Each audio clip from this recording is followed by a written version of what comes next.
Cuando nuestro cerebro escucha, recibe información diferente de la que ve y con el tiempo aprendemos asociaciones para representar la información como un solo concepto. Hoy estudiaremos eso desde la perspectiva de la inteligencia artificial, que va mucho más allá de solo integrar la información y busca resolver las contradicciones, porque así como nuestros sentidos, los datos también nos engañan. Hola, mi nombre es Santiago y mi misión es facilitar el acceso a la tecnología en español.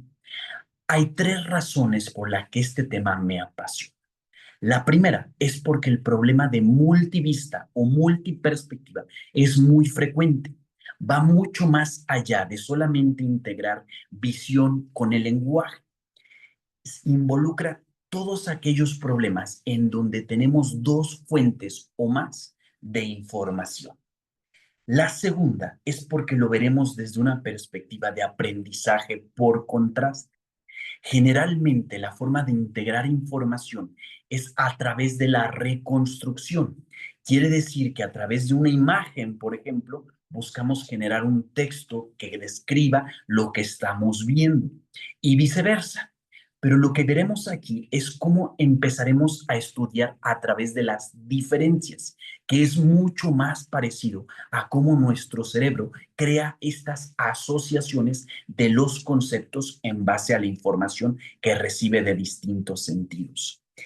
Y la tercera razón por la que este tema me parece muy apasionante es porque vamos a utilizar técnicas que no necesariamente requieren de redes neuronales, por lo que podemos aplicarlo a problemas con pocos datos y sin muchos recursos computacionales para lograr descifrar los misterios en los datos.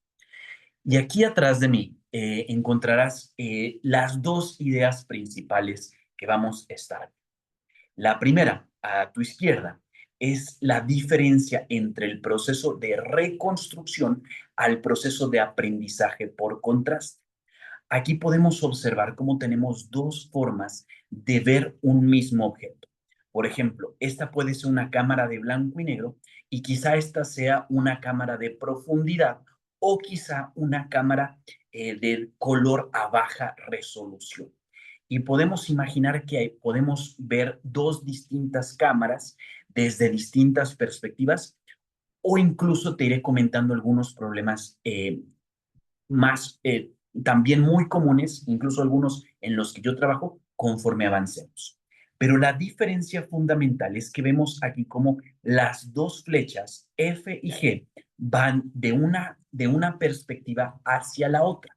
Es decir, estamos reconstruyendo, estamos rescatando la información de una perspectiva para integrarla en la otra. El mayor problema de esto es que en ocasiones vamos a tener información compartida entre las dos perspectivas, pero también vamos a tener información complementaria. Por ejemplo, cuando tenemos la cámara desde dos puntos de vista, van a estar viendo la misma escena, la misma imagen, pero la información va a ser ligeramente distinta. Y cuando simplemente intentamos recrear la reconstrucción, no estamos aprovechando esta información adicional que tenemos en las dos perspectivas para darnos una representación más completa de lo que estamos viendo. La diferencia es lo que vamos a ver aquí en aprendizaje por contraste. En lugar de que las flechas vayan en una sola dirección, las flechas se van a ir encontrando a la mitad y el aprendizaje va a ocurrir en medio. Quiere decir que en lugar de buscar reconstruir una escena de la otra, buscamos reconstruir la escena completa. Y la forma en cómo vamos a ver eso va a ser a través de aprendizaje por contraste. En lo que se basa es en encontrar las diferencias. Lo que nosotros vamos a querer hacer es, para cada distintas perspectivas, queremos encontrar la forma, en particular F, la F, que nos ayude a encontrar su par. Es como encontrar dos piezas que pertenezcan al mismo conjunto, como dos pares de zapatos, una vez que ya encontramos el primero. El otro es correspondiente, se parece mucho, pero es inverso porque es para el pie opuesto. Y aquí se trata de encontrar esta F, que nos permita tanto de la imagen inicial como de la imagen secundaria, que nos permita encontrar esta representación que nos permita reconstruir no solamente ambas imágenes, sino la totalidad de lo que está ocurriendo, que reitero, es más parecido cómo funciona nuestro cerebro. Nuestro cerebro crea los conceptos, crea las asociaciones para complementar la información proveniente de los otros sentidos. Y aquí en la segunda imagen de la derecha, lo que vas a encontrar es cómo este problema se va complicando conforme más perspectivas vamos encontrando. Conforme pasamos de dos perspectivas a cuatro, lo que nos vamos a encontrar es que la información que comparten las distintas vistas va a ir creciendo. En este caso solamente tenemos una pequeña intersección, pero conforme avanzamos aquí, las intersecciones empiezan a avanzar combinatoriamente. Es decir, que para cada perspectiva va a compartir un poco de información con cada una de ellas, y grupos de perspectivas también van a compartir una intersección de la información. Lo que nos van a proponer estas personas es que vamos a anclar una sola perspectiva y a partir de eso vamos a reconstruir la realidad, la totalidad de la información en base a una perspectiva ancla, simplificando mucho el problema. Conforme voy a empezar a compartir pantalla, y conforme iniciemos, lo que voy a hacer va a ser empezar a platicar de cómo, eh, de algunos ejemplos adicionales, pero te doy quizá el primero, que tiene que ver con la información, por ejemplo, presente en redes sociales. Sabemos que redes sociales nos puede ayudar, por ejemplo, para anunciar nuestro producto, para venderlo, puede servirnos para reclutar personas si estamos contratando, o para conseguir empleos si es una red profesional, sirve de contenido, de entretenimiento si estamos viendo, de aprendizaje, de adquirir información si estamos en plataformas como YouTube.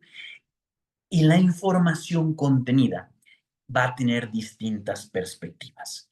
Por un lado, por ejemplo, vamos a tener la cuenta o el canal de la cual proviene la información. Esa va a ser una perspectiva, va a ser toda la información asociada al canal. Qué tantos suscriptores tiene el canal, qué contenido produce generalmente, qué también le van a los videos, pero también vamos a tener una perspectiva de los videos individuales. Y si nosotros quisiésemos, por ejemplo, saber qué tan bien le va a ir a cierto video o a cierto canal, o queremos decidir cuál es el siguiente video que queremos hacer, hay que integrar las dos perspectivas, la información del canal y la información del video, que incluye el título, la imagen, el contenido.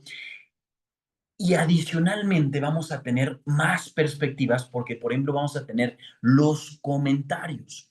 Los comentarios nos van a decir qué es lo que está opinando la audiencia, y nos van a dar una tercer fuente de información para determinar cuál contenido les interesa, cuál contenido no les interesa, de qué están de acuerdo, cuáles son sus preguntas. Vamos a tener comentarios graciosos. Esa va a ser una tercera perspectiva, y así podemos ir integrando más perspectivas conforme, por ejemplo, integramos otros canales, otros videos, integramos la audiencia específica, lo que está pasando en el entorno. Y este es el problema que se presenta en redes sociales, pero también se presenta en finanzas, se presenta en ventas, se presenta en diseño de producto, y todo parte de cómo integramos la información para una representación que nos permita tomar decisiones. Esto es lo que los humanos, las personas, hacemos cuando estamos en un tema de tomar decisiones. Vamos a integrar la información y tomar una decisión. Y lo que vamos a ver hoy, este es un documento del 2020 de MIT y de Google, que se llama multiperspectiva, contrastativa, codificación. Codificación de la multiperspectiva utilizando técnicas contrastativas. Reitero que este es un método no el más común, por eso este es uno muy innovador. De hecho, este documento surge previo a los modelos de visión. Conforme empezamos a explorar estas técnicas que son más poderosas, son más eficientes, son más precisas, fue que logramos integrar el lenguaje con las imágenes. Y vamos a ir viendo cómo funciona. Nos va a ir presentando algunas de las primeras ideas. Recordarás que en un documento científico todo parte a través de una hipótesis. ¿Qué es lo que queremos demostrar? Aquí lo que buscan es investigar que si podemos crear una representación de los modelos que sea invariante a las perspectivas. Recordarás la diferencia que te explicaba. No solamente estamos buscando pasar de una perspectiva a la otra, sino que lo que buscamos es crear una representación total de la información, que sea más rica, más verdadera, más precisa, incluso resolver las contradicciones.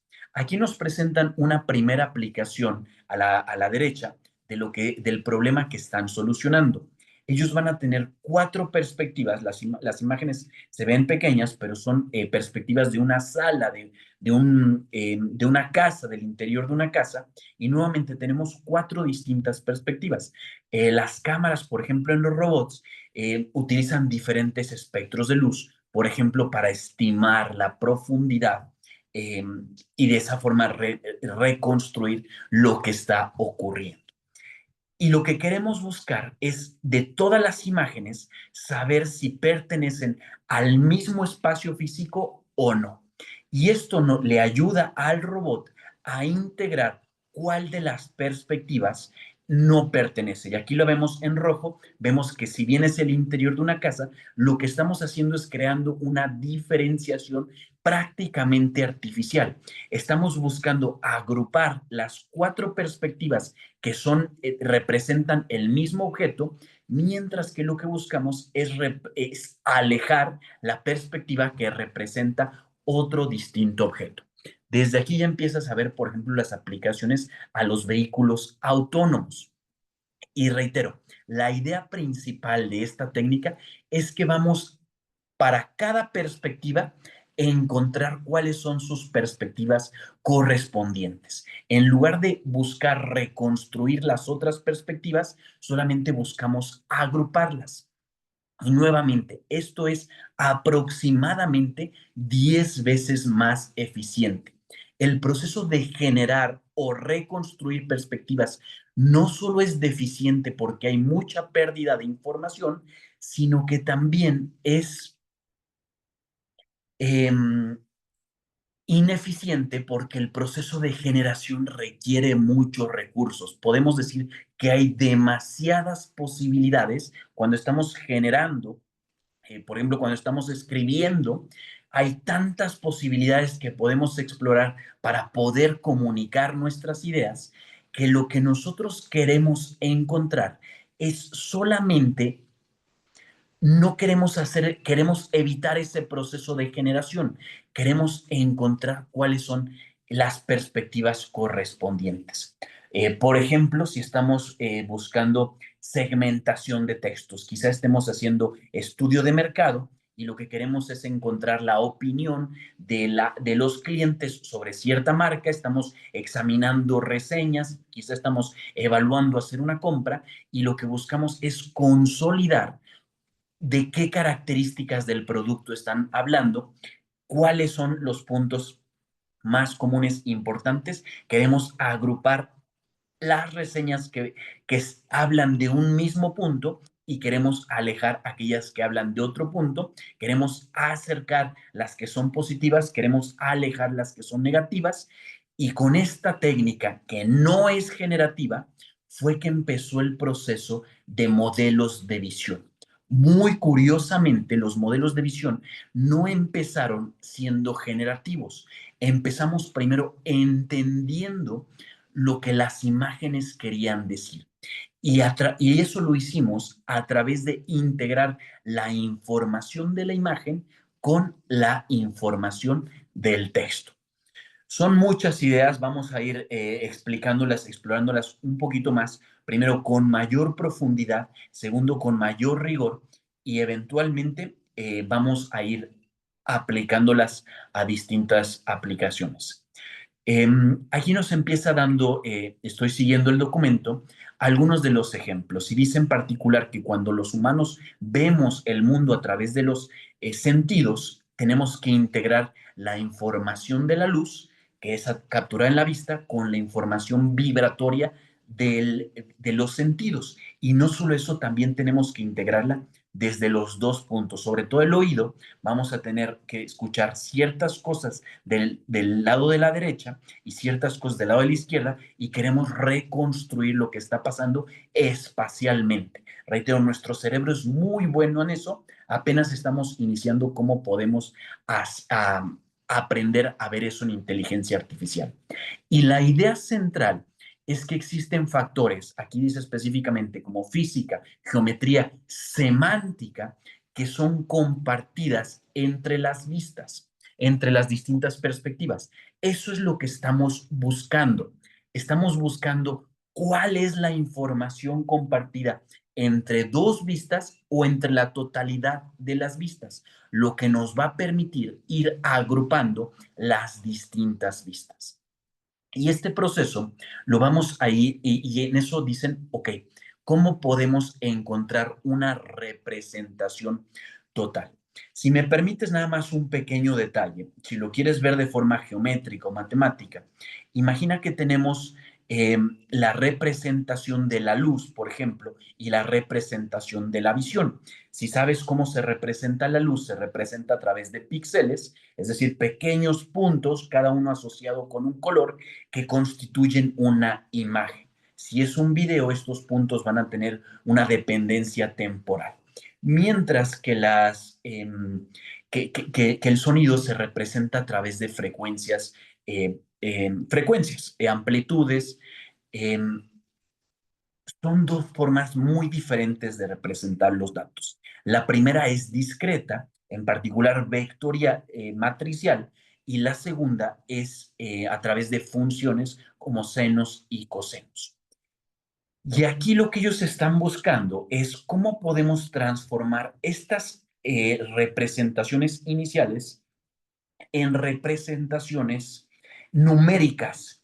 Y lo que vamos a hacer primero, o lo que vamos a buscar hacer, es convertir la representación matricial en representaciones compactas, ahorita voy a mencionar, de baja densidad, para poder alinearlas con las representaciones eh, compactas de las amplitudes de las frecuencias. Quiere decir que vamos a convertir esto que era una función en quizá un vector y esto que era una matriz también lo vamos a representar como un vector. La característica principal es que en el momento de pasar de una perspectiva, vamos a decir, al proceso de aprendizaje, vamos a reducir la cantidad de información. Muy importantemente, nos vamos a centrar en la similitud, pero no solamente en la similitud entre las perspectivas, sino que nos vamos a centrar en la similitud y en lo que diferencia de las otras, de los otros conceptos, de los otros objetos, de la información que no pertenece a la misma, al mismo objeto. Y ese es el problema principal que estamos resolviendo. ¿Cómo podemos extraer esta información que diferencia al objeto para poder formar estos conceptos o asociaciones? Si nosotros, por ejemplo, pensamos visualmente en un tigre, pensaremos en las rayas naranjas en particular. Si nosotros pensamos en el sonido, pensaremos quizá en el rugido del tigre. Y a través de eso vamos a buscar crear esta asociación. Quizá puedas ver, aquí es una parte interesante, ¿Cómo va a haber perspectivas que van a compartir más información que otros? Y esto nos va a dar una multitud de diferentes problemas. Me gustaría nada más, antes de seguir avanzando, poner un ejemplo todavía mejor de cómo integramos la información de dos perspectivas, particularmente de dos modalidades. La diferencia entre modalidad y perspectiva es que modalidad son diferentes formatos de datos. Por ejemplo, tenemos la visión y tenemos el sonido, son diferentes formatos. Diferentes perspectivas es el mismo tipo de datos, por ejemplo, dos cámaras, dos ángulos del mismo objeto. Pero antes de pasar directamente a la multiperspectiva, me gustaría brindarte este concepto que me parece muy rico en el sentido de los modelos de visión. Lo que nosotros vamos a, en la forma en cómo vamos a integrar este concepto y sobre todo a rescatar lo que diferencia a cada una de las perspectivas y sobre todo a cada uno de los objetos, espero que puedas empezar a ver esta jerarquía. Vamos a tener conceptos y abajo vamos a ver perspectivas que constituyen estos objetos. Y a su vez vamos a tener otros objetos compuestos por sus respectivas perspectivas y dentro de estos objetos vamos a tener objetos que se parecen y vamos a tener objetos que son muy diferentes. Eso es lo que nosotros estamos tratando de construir numéricamente y reitero, no es tan diferente a lo que nuestro cerebro hace. Una vez que nuestro cerebro tiene definido estos conceptos, lo que hace es que le brinda un símbolo, le da una palabra, le asigna un valor que lo diferencia, que captura lo que hace especial a este objeto. Entonces, para el ejemplo de cómo resulta muy importante no solo esta similitud de información entre las perspectivas, sino sobre todo la diferenciación de la información, pensemos en la integración de la visión y el lenguaje. Porque cuando estudiamos los primeros modelos de visión, más o menos en 2021, tan solo unos meses después de este documento, lo que vamos a ver es que empezamos a buscar qué objetos se relacionaban y vamos a decir similitud, es cuando dos objetos distintos están en la misma imagen. Por ejemplo, los tigres y los leones puede ser que estén eventualmente en imágenes similares, mientras que los perros y gatos van a estar más comúnmente en imágenes similares. De esa forma estamos creando una distancia entre estos dos pares de objetos. Y de la misma forma lo vamos a ver al momento de tener textos. Vamos a tener que los tigres y los leones generalmente van a aparecer en textos similares o en los mismos textos, mientras que viceversa los perros y los gatos van a estar también en textos similares y quizá los gatos estén un poquito más de lo normal con tigres y leones porque ambos pertenecen al mismo grupo de felinos. Pero la parte importante que estamos rescatando aquí es cómo la información del lenguaje que nos enseña las asociaciones, pero sobre todo las similitudes entre distintos conceptos y subsecuentemente dentro de distintas perspectivas, nos nutre nuestra capacidad de identificar cuáles de las imágenes también tienen conceptos similares. Y de esa forma, si nosotros podemos empezar a inferir que los tigres y los leones están comúnmente juntos, si empezamos a ver imágenes que tienen tigres y una entidad, por ejemplo, que no sabemos qué es, podemos asignar cierta probabilidad a que estos van a ser leones. De esa forma es como utilizamos la información de una perspectiva para enriquecer la otra y viceversa. Conforme vayamos avanzando, vamos a ver dos conceptos muy bonitos. El primero es el de la simetría. Al momento de entrenar este modelo, lo que quieren hacer, como explicaba un poquito en la imagen de aquí abajo, en esta imagen, eh, lo que no quieren hacer es pasar de una perspectiva a la otra, sino que quieren aprender de las dos perspectivas. Y lo segundo que queremos ir aprendiendo en este proceso es el concepto de información mutua. No voy a, es un aspecto muy teórico. Esto viene desde los años 50, cuando empezó Shannon, cuando empezaron los orígenes del Internet. Todo esto tenía que ver cómo transmitir información, tanto en teléfono como en telégrafo, de la forma más eficiente posible, en particular de minimizar los errores con la menor cantidad de recursos. Y de ahí nació el tema de de la ciencia de la información. Y una de las cosas que fue el precursor de la estadística, tal como la aplicamos hoy a la inteligencia artificial. Y nuevamente, esto es un siguiente ejemplo de cómo vamos a tener distintas perspectivas de ver el mismo problema. Por un lado estamos estudiando la ciencia de la información, por otro lado la estadística matemática y por otro la inteligencia artificial. Cada uno observa distintos datos, utiliza distintos métodos, busca distintos resultados, pero hay una urdidumbre que las conecta a las tres. Y aún más importantemente, esto da origen a una teoría matemática llamada teoría de la categoría, que busca integrar de forma generalizada todas las perspectivas. Lo que busca esta teoría de la categoría, que no vamos a ver hoy, es cómo crear un lenguaje para representar las distintas perspectivas independientemente del contenido y poder utilizar los aprendizajes dentro de cierto conjunto de conceptos a otro conjunto de conceptos. De esa forma podemos estudiar teoremas o relaciones, por ejemplo, en cadenas alimenticias que se comportan de forma gráfica con redes sociales que también se comportan de forma gráfica y que en lugar de ser un proceso de cadena alimenticia, es la distribución de la información. Por eso son dos temas muy bonitos. El primero, el de la simetría, el cómo buscamos tanto aprender de una perspectiva a la segunda y de la segunda a la primera, viceversa, y más importantemente, todo el concepto de la ciencia de la información, cómo fluye la información, cómo funcionan las gráficas y las relaciones.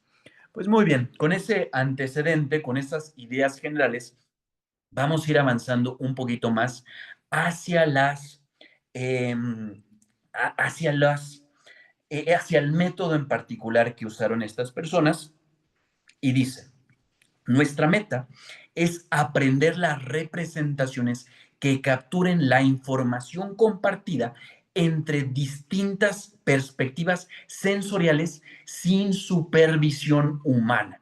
Es decir, lo que nosotros no queremos es decir cuál es la información compartida. Por ejemplo, si estamos viendo una foto de un tigre o dos fotos de tigre, una de frente y una de perfil, no queremos decir esta es la nariz y esta es la nariz. Estos son los ojos, los bigotes, las orejas. Queremos que la misma inteligencia artificial aprenda a encontrar esa información compartida. Y recuerda, la información compartida tiene dos niveles. El primer nivel, el más sencillo, es la información que está presente en ambas vistas. Es tan sencillo, por ejemplo, como utilizar el color. Si vemos que la nariz es rosa y el hocico es blanco, el del tigre, lo que vamos a hacer es que vamos a detectar ese punto, de hecho creo que es gris, café, vamos a detectar ese punto y lo que vamos a hacer es integrarlo y distinguir ese punto en especial para reconocer que esa es la nariz del tigre. Consecuentemente, lo que vamos a hacer, el segundo punto, que es distinguir la información, queremos encontrar qué hace al tigre tigre.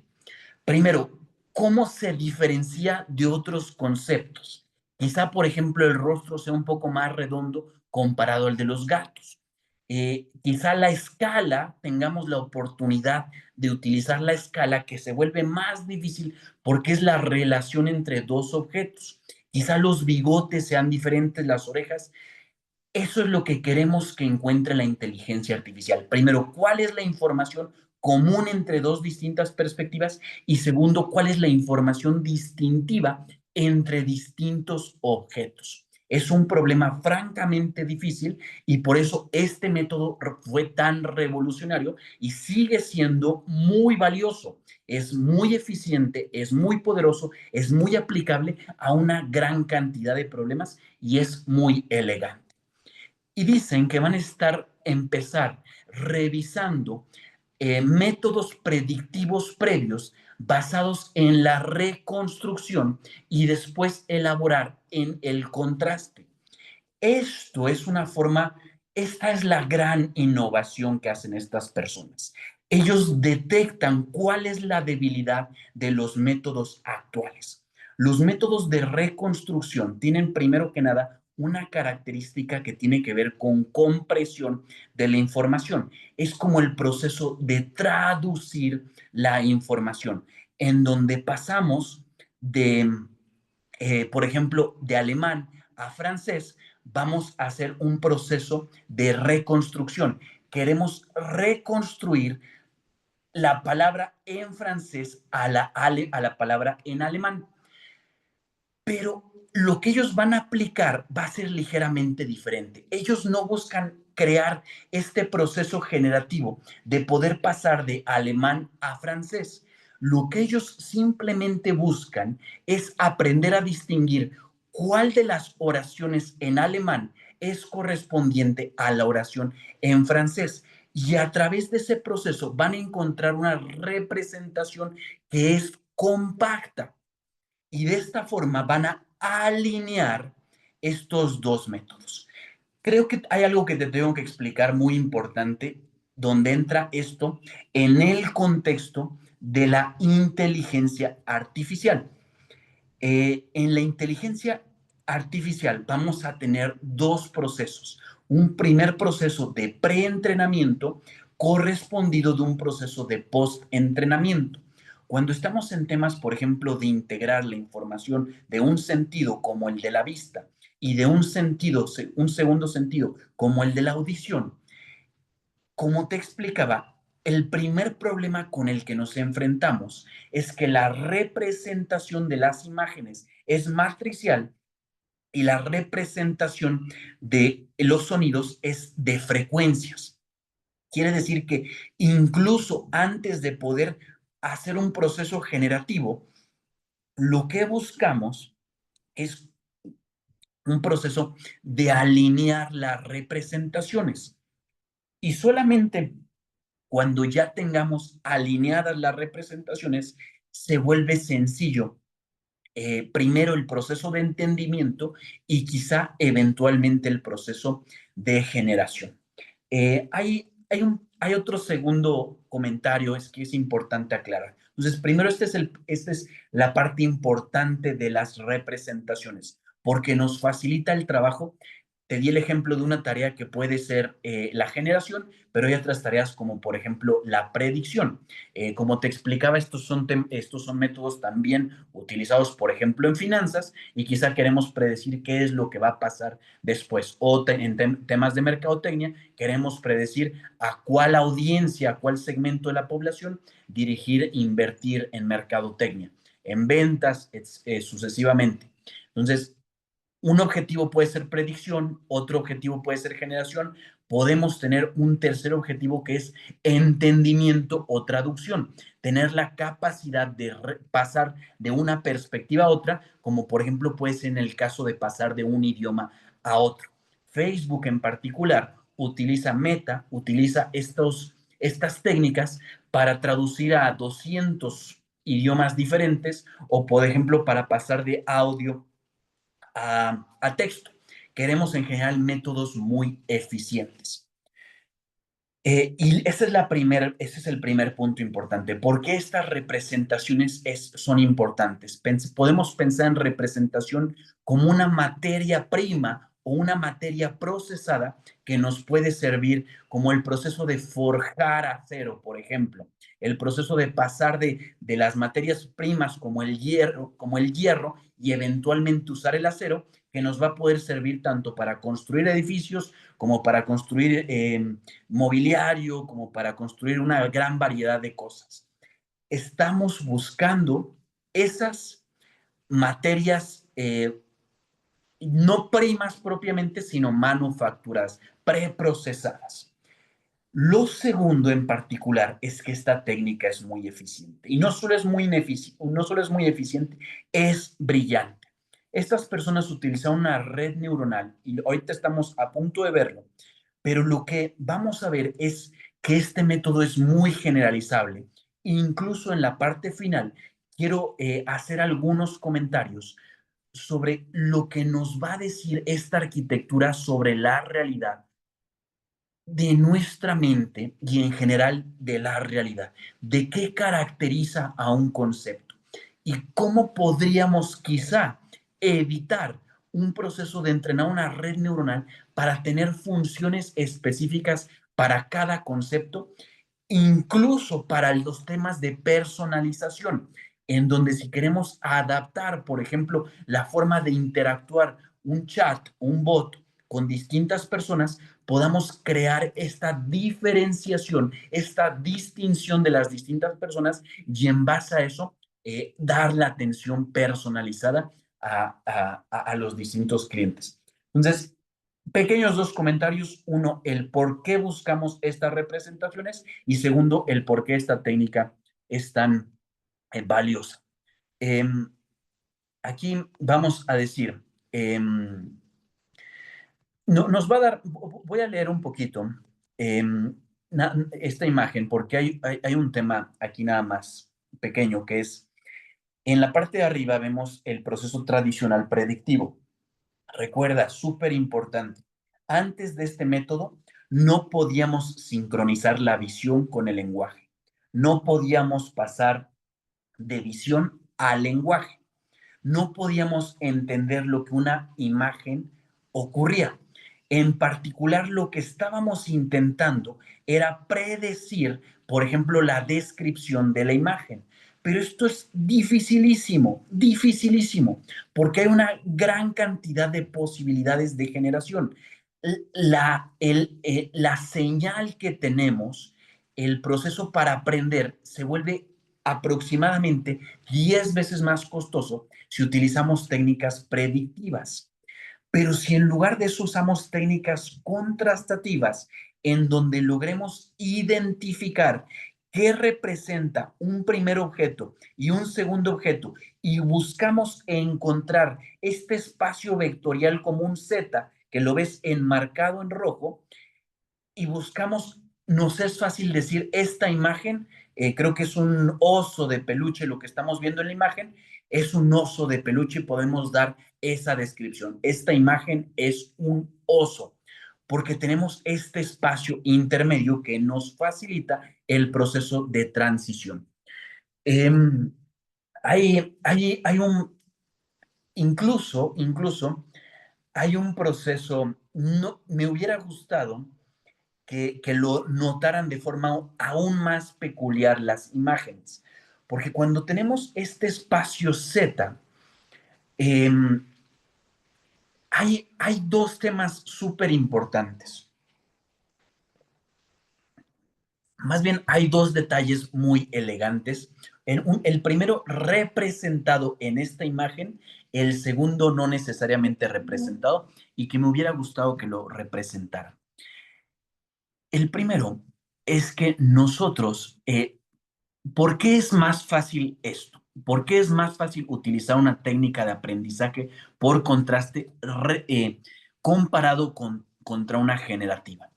Eh, Como pequeño, antes de entrar como pequeño dato empírico, si tú has usado modelos predictivos basados numéricos y has usado modelos de lenguaje, sabrás que hay una diferencia literalmente más o menos de 1000 veces el proceso de recursos que requiere técnicas de autorregresión generativas comparadas con técnicas analíticas. Incluso necesitamos distintos chips para cada una de ellas y por eso los modelos de lenguaje son tan costosos. Entonces, ese es el punto teórico. Pero permíteme obsequiarte un par de detalles adicionales. El primero, nosotros al ir en la parte de arriba, tenemos que ir de F a Z y de Z a G, pero solamente estamos aprendiendo uno de los dos lados. Todavía si quisiéramos ir de reversa, tendríamos que aprender de B2 a Z y de Z a B1, es decir, tendríamos que aprender una G, G2 y una F2. Es decir, tenemos que aprender dos veces más solamente de ahí.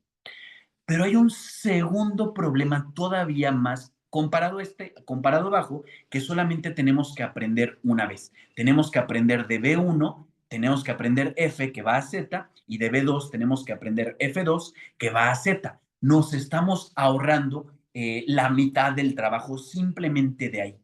Pero hay un segundo punto menos, no capturado en la imagen, pero muy importante, que conforme nosotros aprendemos estas representaciones compactas, lo que estamos haciendo es que estamos minimizando la cantidad de información.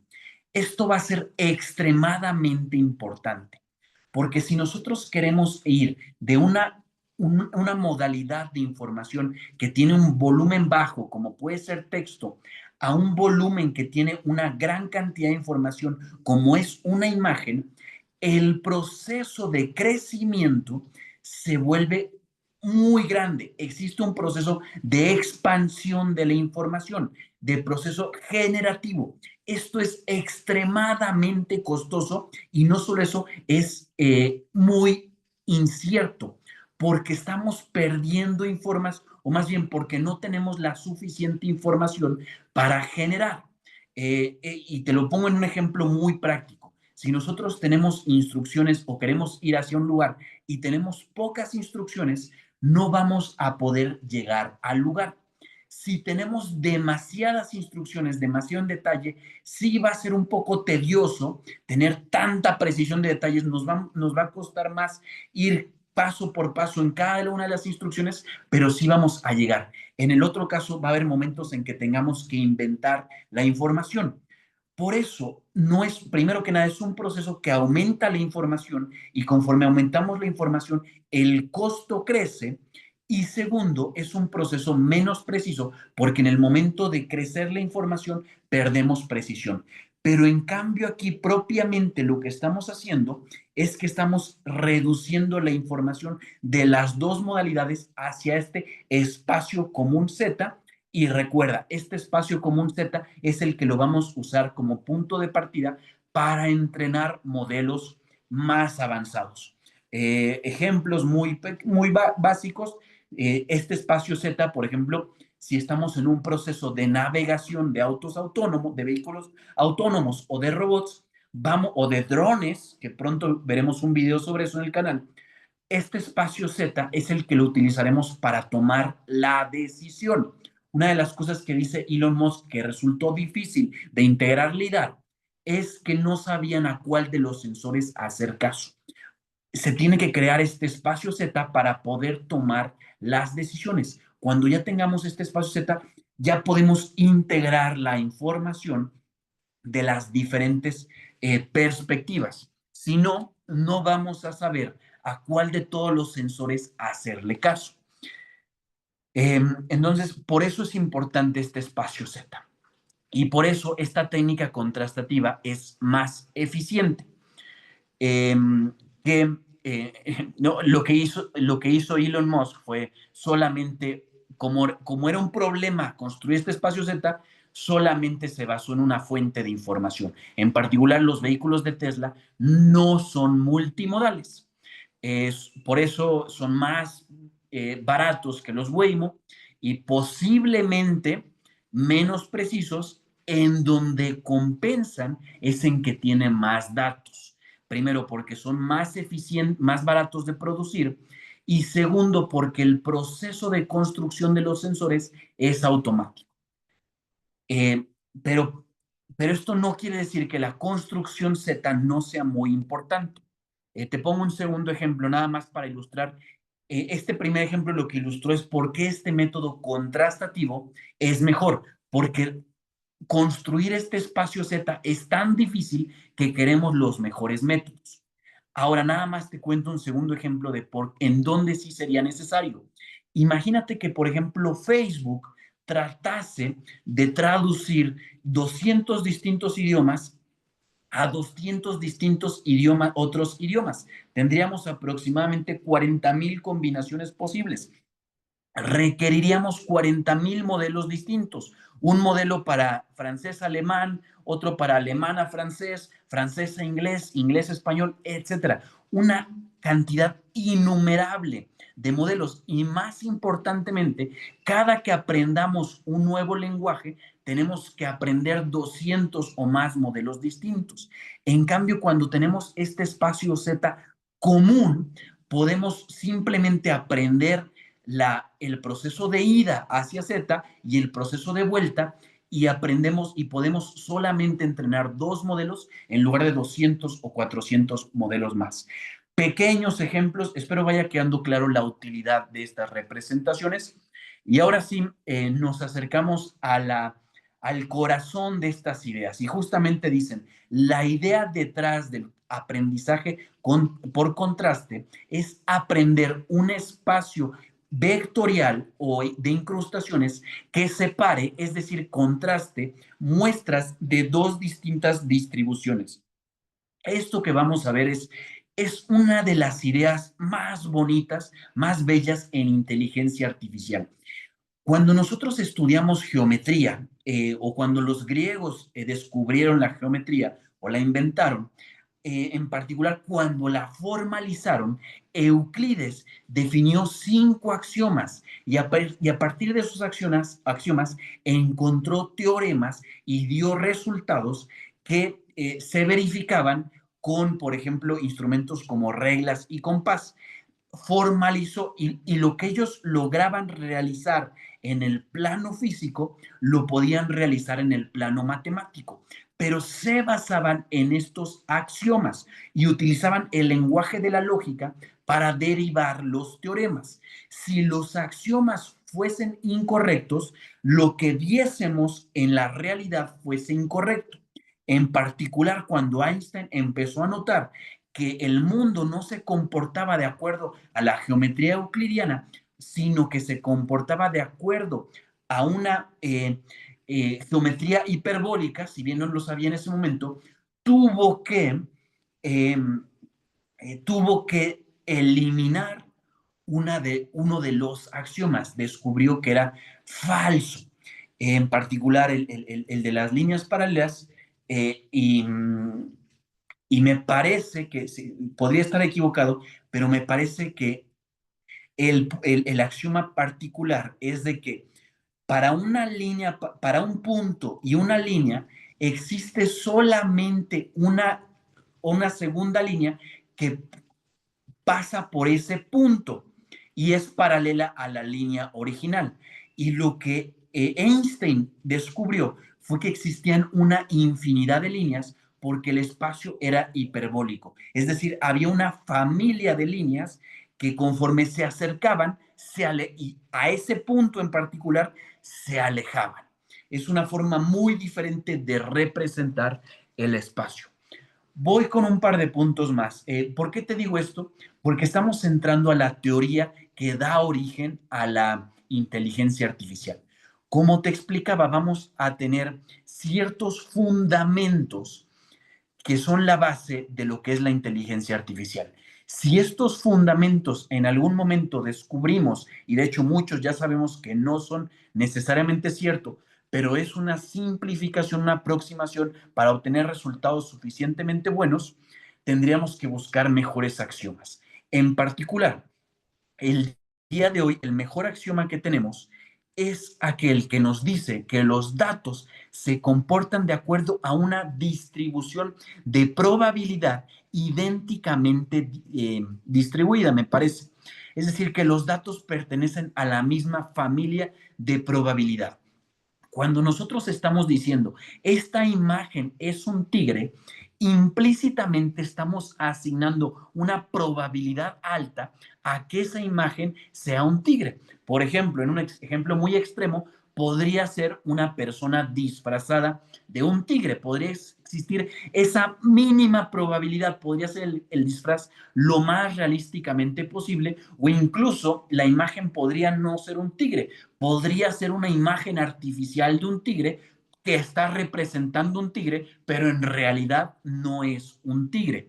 Por eso es que solo asignamos una probabilidad. Existe una probabilidad. Ahora, ¿por qué resulta muy importante esto?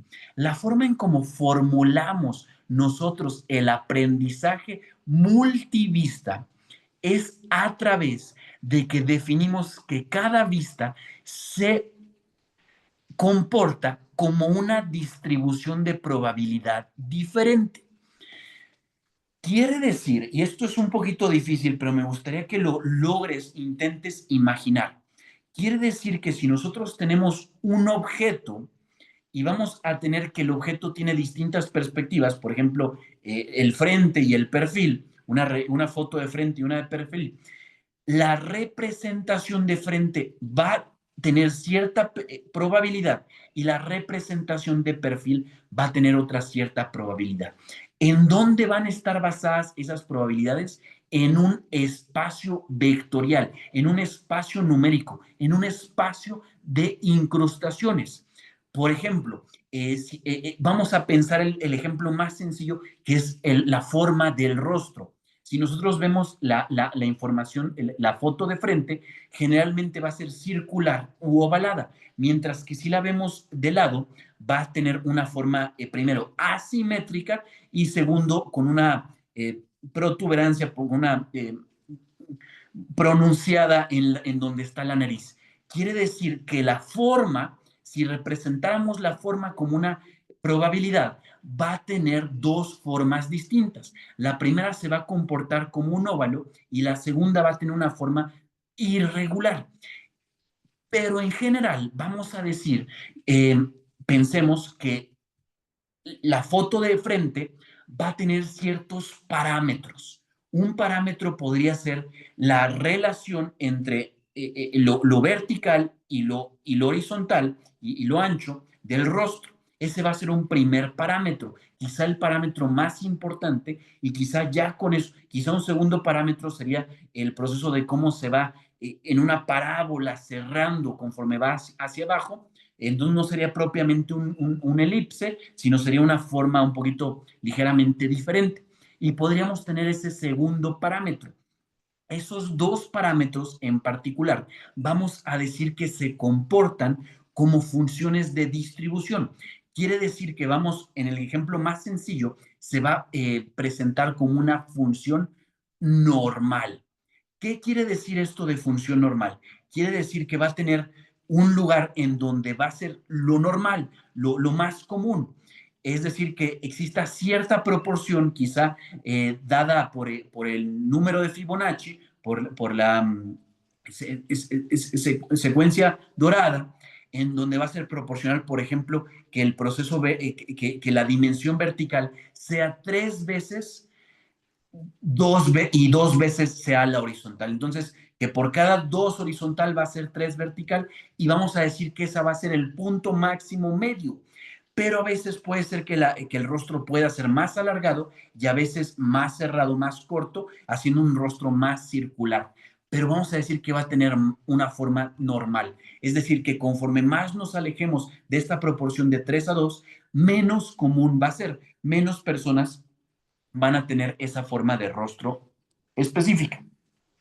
Esos son los parámetros. Por eso decimos que cada perspectiva se comporta de acuerdo a una distribución de probabilidad.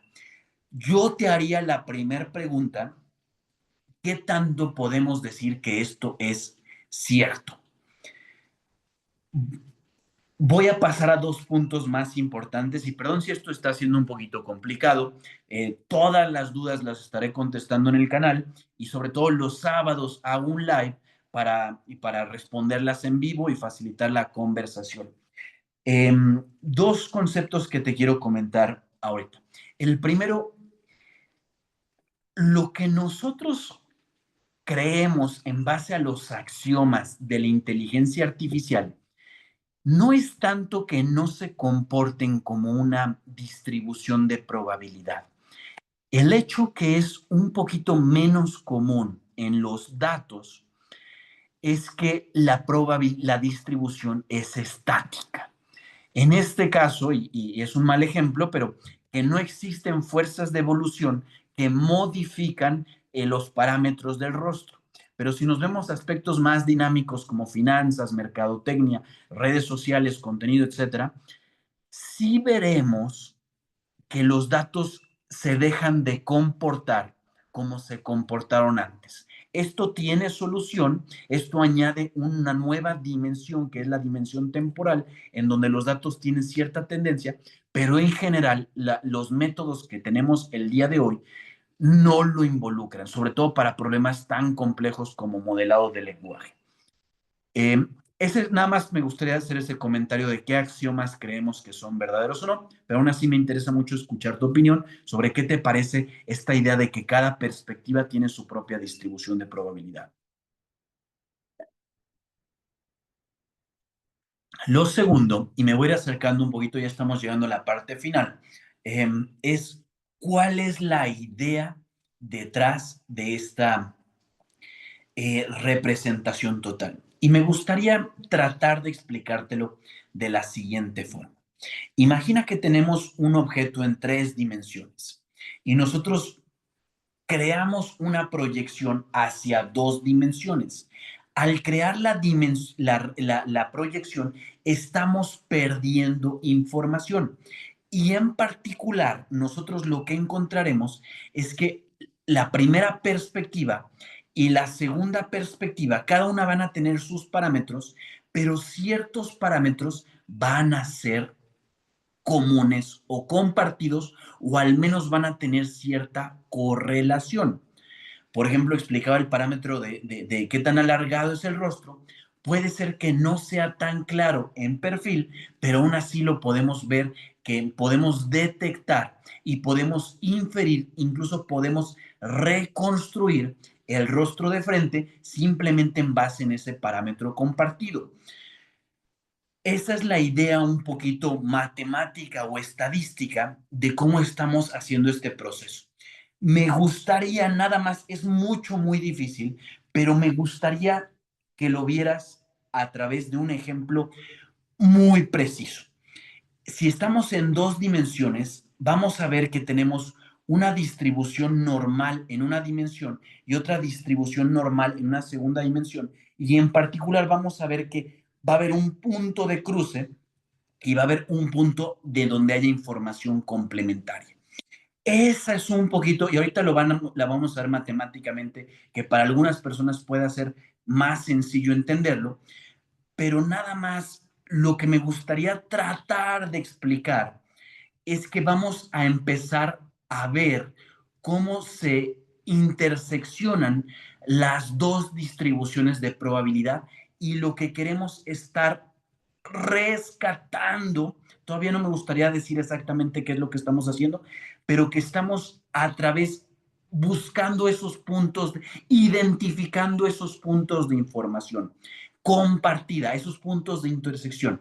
Recuerda, tenemos 2 grandes metas. La primera es buscar la información compartida entre perspectivas y la segunda, buscar la información distintiva entre distintos conceptos y es aquí hacia donde nos estamos acercando. Me voy a acelerar un poquito más porque sé que estos son temas complejos, no tenemos que entenderlo todo de inicio, es suficiente con entender las ideas principales y ahí creo que en base a la implementación, ahorita la vamos a ir viendo la implementación, puedes apreciar que es muy matemática. Y y no quiero el día de hoy estudiar las matemáticas. Hay otros videos en donde sí entramos un poquito más de lleno, en particular cuando son temas un poquito más sencillos. Pero lo que me gustaría comunicarte es las 2 ideas principales de la implementación de estas personas y termino con la conclusión de cómo podemos extender este método a no utilizar redes neuronales. La primera idea importante es la implementación de un crítico. Lo que el corazón de esta técnica, el centro de esta técnica,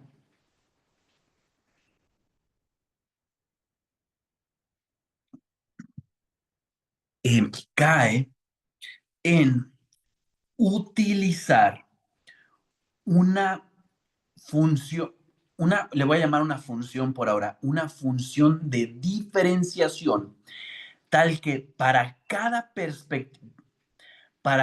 para cada perspectiva podamos encontrar la probabilidad de su correspondiente perspectiva. Quiere decir que si tenemos, por ejemplo, un zapato y tenemos otros 10 zapatos, podamos asignar distintas probabilidades a cuál es el zapato correspondiente.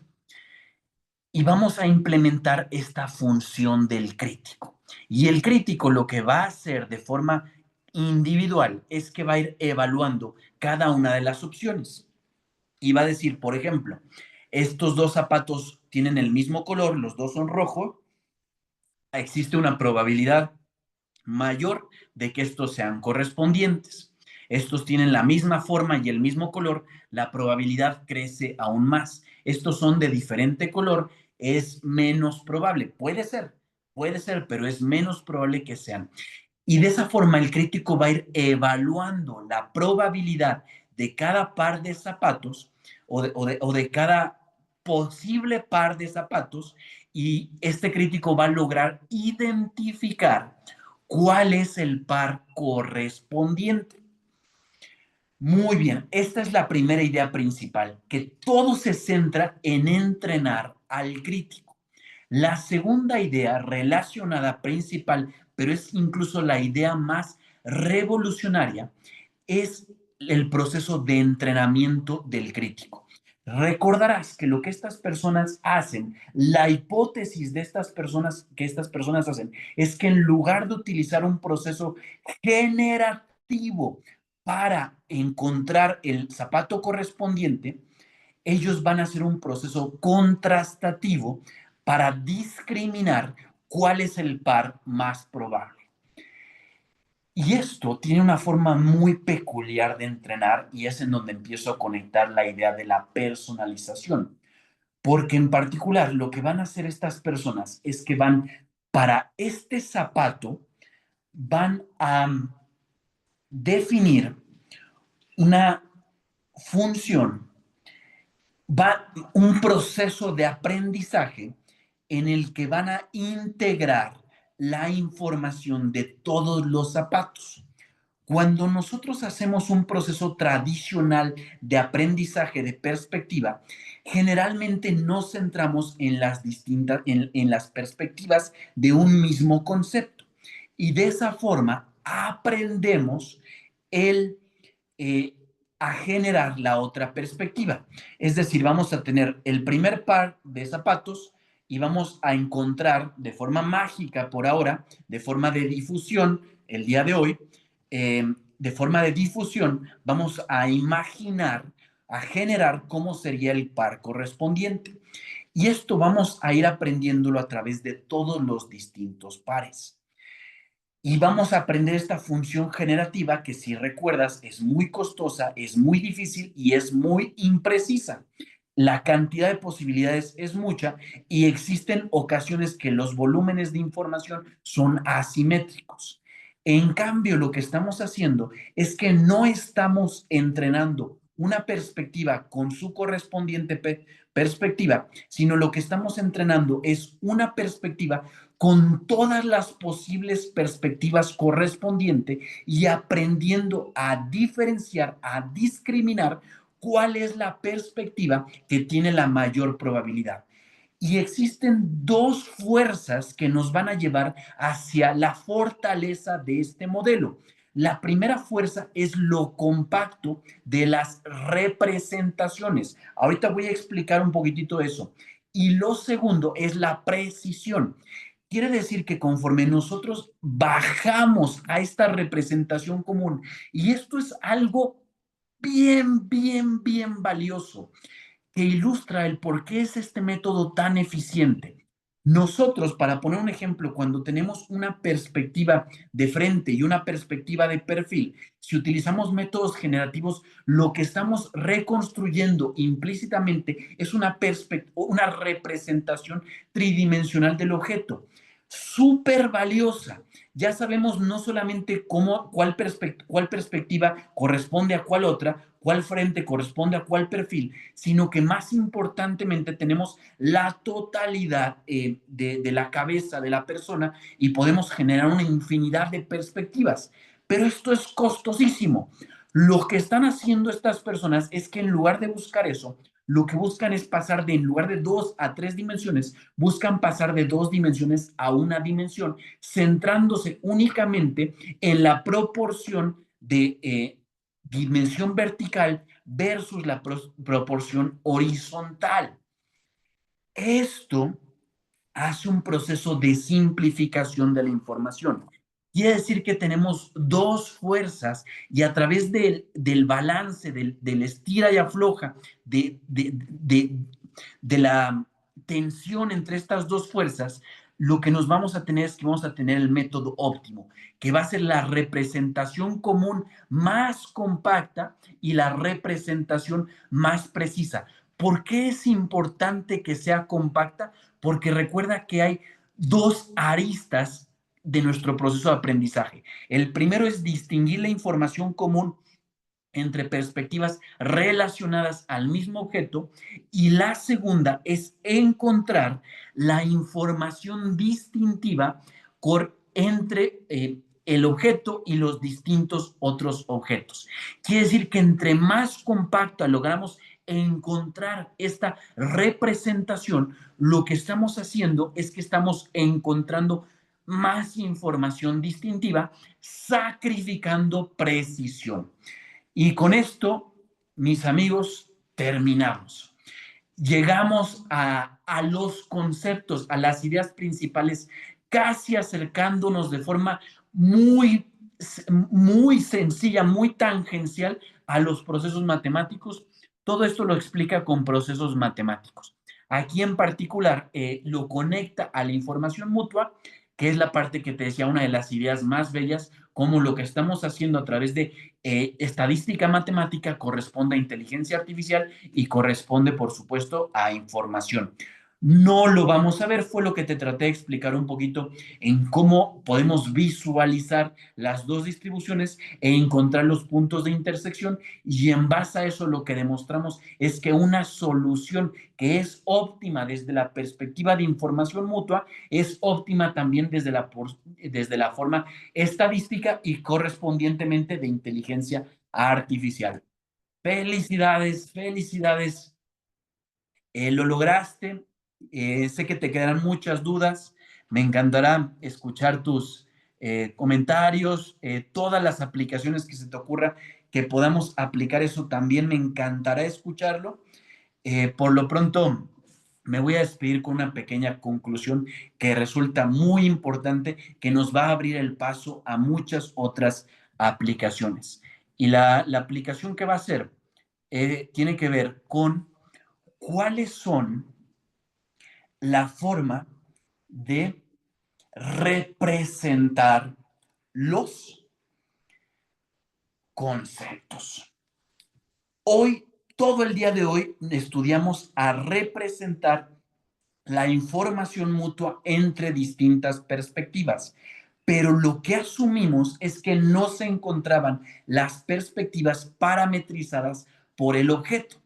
Lo que quiero imaginar es un mundo en donde el concepto parametrice a la perspectiva, es decir, que la perspectiva se modifique de acuerdo al objeto que estamos representando. ¿Y por qué es importante esto? Porque esto nos lleva al tema de personalización, a decir sí, estas dos perspectivas comparten información en común, pero puede ser que compartan más información en común o menos información en común a lo correspondiente con dos personas diferentes. Puede ser que en el caso de la persona pueda ser muy fácil diferenciar el rostro de frente, pero va a haber otra forma de rostros, otros parámetros de rostros en donde no sea tan eficiente eso. Quiere decir que tenemos dos parámetros que están dando origen a la realidad. Y esta es la parte que resulta valiosísimo.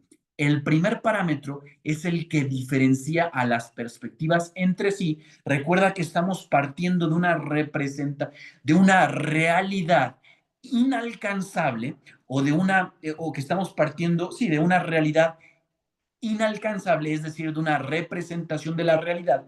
Y lo que tenemos son unas perspectivas que nacen de esa, pero lo segundo es que los conceptos en sí tienen diferente forma de influenciar la realidad.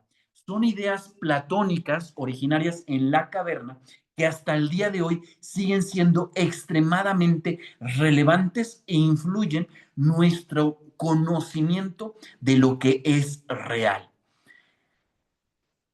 Eso es lo que estudia la inteligencia artificial. Estudia, trata de responder qué es la realidad, pero en particular lo ve como un proceso deparametrizado, es decir, en donde removemos el tiempo, donde aprendemos a inferir el tiempo en base al pasado. Reitero, ideas muy platónicas. Si te interesa este tema, con gusto puedo platicar más al respecto en el live. Nada más como idea final, eh, ellos se entrenan, el crítico, el que hace el proceso de discernimiento, lo entrenan a través de una red neuronal.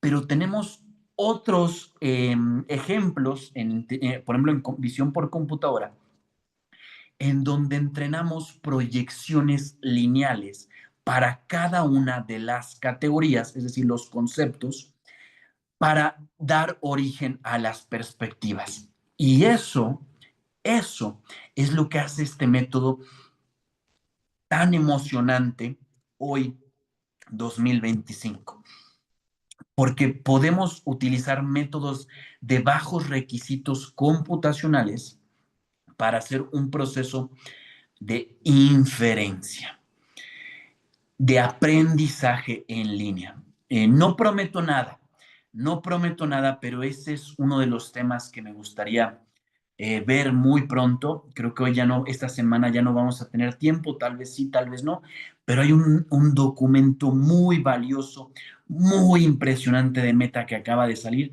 Tengo muchas ganas de compartirlo con ustedes. Tu like, tu suscripción, tus comentarios apoyan mucho el canal. Mi misión es facilitar el acceso a la tecnología en español. Tengo la esperanza, incluso la certidumbre, de que el canal puede servir de comunidad, de plataforma, para que estos aprendizajes que vayamos acumulando los podamos ir aplicando para conseguir mejores empleos, para construir empresas, para realizar investigación de calidad mundial y sobre todo para brindar prosperidad a la región. Muchas gracias por tu atención. Yo soy Santiago y me despido. Hasta luego.